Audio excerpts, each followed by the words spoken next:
Ni Malen Atza naiz, Matz da nire izen artistikoa, eta nire abesti propioak berez itzialdian idazten hasi nintzen, baina abesten urte gehiago eman ditut, nire abesti propioak idazten baino. Egia da gitarrarekin hasi nintzenean gero desmotibatu egin nintzela eta ustear egon nintzela, baina amak animatu ninduen Amurrioko musika eskolara joaten eta bertako irakasleak animatu ninduen abesten hasteko. Eta beti abestu izan ditut bertsioak, beste artista batzuen abestiak, eta itzialdian asperdura eta gero denbora kontuengatik ere nire gelan nire abestiak idazten hasi nintzen, eta orduz geroztik horretan nabil eta aurrerago beste musikari batzuen laguntzaz Matz proiektua sortu nuen edo genuen, eta kontzertuak ematen hasi ginen, baita diskoa grabatzen hasi ere, eta aurrerago publikatu genuen disko bat izan da. Suposatzen dut alduntze prozesu bat dagoela hor, azkenean referentziatzat ditudan artistak hartzen ditut oinarri gisa edo besti horiek aukeratzeko, eta haiengandik ikasten duzu ere azkenean estiloari dagokionez edo adibidez ni gitarran akordei dagokionez akorde berriak igual deskubritzen ditut eta horiek lantzen ditut, eta egia da gero bertsioak ematen dizuten askatasuna dela zure terrenora edo eraman aldituzula abesti horiek eta ez duzula zertan egin behar artista horrek egiten edo abesten duen moduan. Takit musika izan daiteke gauza asko, ez da berdina aldetzea zer da bizitza, igual musika izan daiteke lagunekin elkartzeko aitzakia bat, ez dakit parrandan ateratzeko beste lagun bat ere, edo askotan nik gitarra igual hartzen dut apur bat goibel nagoenean edo aspertuta nagoenean eta baimentzen dizu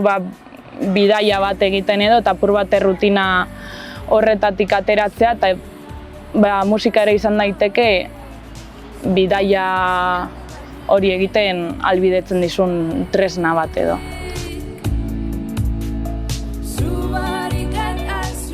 Nik berez ez nuke esango bakarlari gaztenetariko naizela eskualdean, uste dut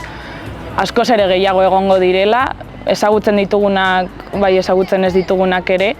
bakoitza bere etxean gauza asko egiten dituelako eta igual oraindik jendea ez delako animatu plazaratzen. Eta prozesuaren inguruan galdetu didazu edo zer zan? Zein den nire... barka. Hori ez dut uste gazteena naizenik eta hala ere gazteena izango banintz ere ez dit trabarik sortzen edo ez dut oztoporik ikusten gaztetasun horregatik.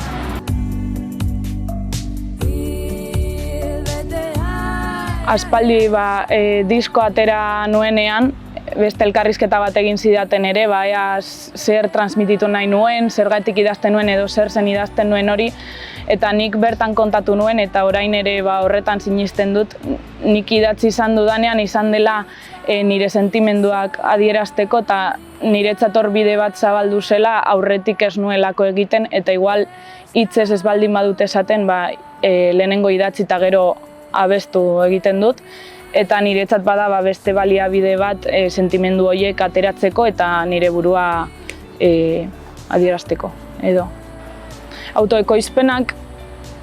egia da lan asko eskatzen duela, azkenean nik bakarrik ez dut egin, autoekoizpena izan da, baina beti egon naiz oso ondo inguratuta, jende asko izan dut bidean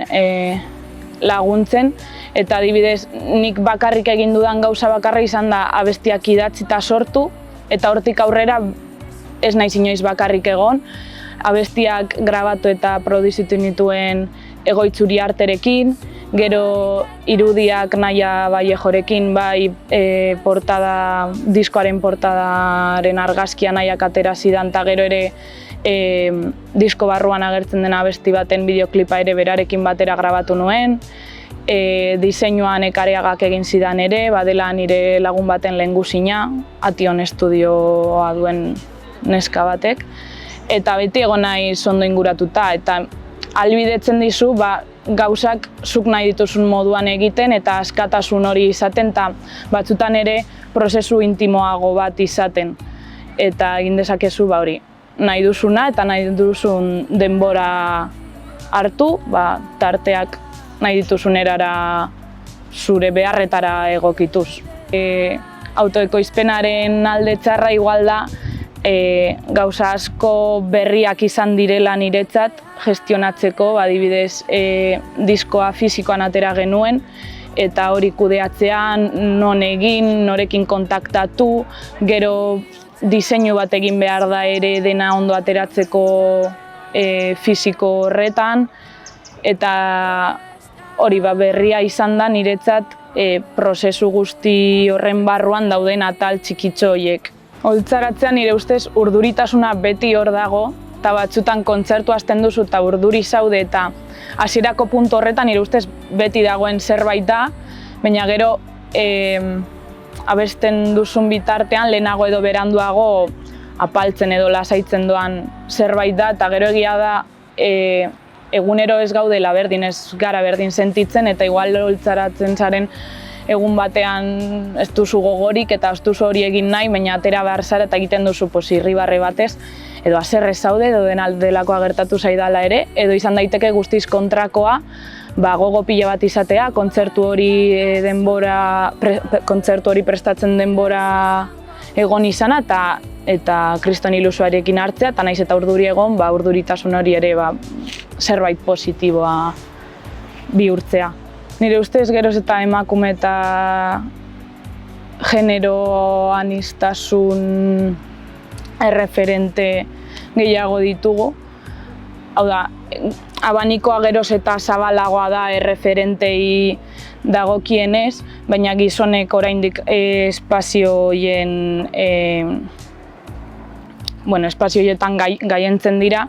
Eta egia da, eta nik esan beharra daukat, nik pertsonalkitan uste dut ni bezala beste askok ez ditugula bete nahi programazioak bakarrik emakume izateagatik eta ez ditugula programazio horien parte izan horregatik bakarrik baldin bada ere. Nire ustez aukerak behar ditugu, eskaintzak behar ditugu ez bakarrik jaien baitan, herriko jaien baitan, eta uste dut ikusgarritasun hori merezi dugula beste edonork bezala. Eta animatzen ditut ere herriko eta eskualdeko gazteak haien lanak plazaratzen eta oholtzara igotzen eta laguntza behar baldin badute eskatzen ere, azkenean hau saretze prozesu bat da eta denon artean egin dezakegun zerbait dela. Nire musika egia da baditu dela abesti batzuk oraindik grabatu ez ditudanak, baina grabatuta ditudanak, hau da, disko barruan daudenak, disko egin aurretik grabatutako beste 2 edo 3 aurkitu daitezke sare sozialetan, eta gero aipatu bezala diskoa fisikoan atera genuen ere, eta oraintxe bertan horiek borondatearen truke saltzen ari naiz aurrerago egin nahi dudan proiektu bat finantzatzeko edo. Disko pila bat ditut, ez nago esaten erosi behar direnik, baina bai aipatzeke oraintxe bertan gaur egun diskoak ez direla erosten eta ni emozionatu nintzela eta pilo bat atera nituela eta hor ditu dela kutxa batean. Eta gero ere plataforma desberdinetan entzungai daude, orain Spotifyren kontuarekin egia da hortik kendu nahi ditudala nire abestiak Israelekin duen harremanarengatik, baina hor ere aholkularitza laguntzaren bat beharko dut, ez dakidalako bakarrik Spotifytik ateratzen. Ditudan aukerak oraintxe bertan badirelako edo guztiz plataforma guztietatik kendu eta nik agian banan igo edo hortxe utzi eta oraintxe bertan ez da niretzat aukera bat. Orduan hori, sare sozialetan, fisikoan eta plataformetan Spotifyen izan ezik.